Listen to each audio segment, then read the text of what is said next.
মাসখানেক পরেই জীবনের নতুন ইনিংস শুরু করতে যাচ্ছেন টলিউড অভিনেত্রী সোহিনী সরকার ও গায়ক শোভন গাঙ্গুলি। কিছুদিন আগেই গুঞ্জন রটেছিল বিদেশে ছুটি কাটাতে গিয়ে নাকি বাগদান সেরেছেন তারা, তবে বিষয়টি সত্য নয় বলে দাবি করেন সোহিনী।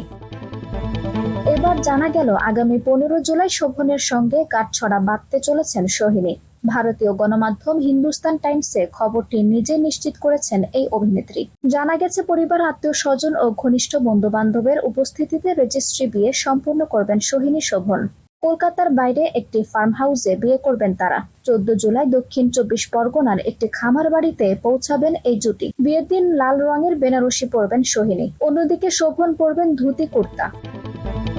বিয়েতে আপাতত গায়ে হলুদ ছাড়া আর কোনো নিয়ম নীতি পালন করা হবে না বলেই শোনা যাচ্ছে। তবে খবর রয়েছে চলতি বছরের শেষের দিকে ইন্ডাস্ট্রির বন্ধুদের জন্য বড় পার্টি দেবে সোহিনী শোভন। প্রসঙ্গত 2006 সালে টিভি ধারাবাহিকের মাধ্যমে অভিনয়ে পা রাখেন সোহিনী। তারপর অগবধূ সুন্দরী, অদ্বিতীয়া, ভূমিকন্যা ধারাবাহিকে অভিনয় করেন। তবে 2011 সালে অদ্বিতীয়া ধারাবাহিকে নাম ভূমিকায় অভিনয় করে সবার নজর কাড়েন এই অভিনেত্রী। আঞ্জুম হক আরবি, টাইম নিউজ ডেস্ক।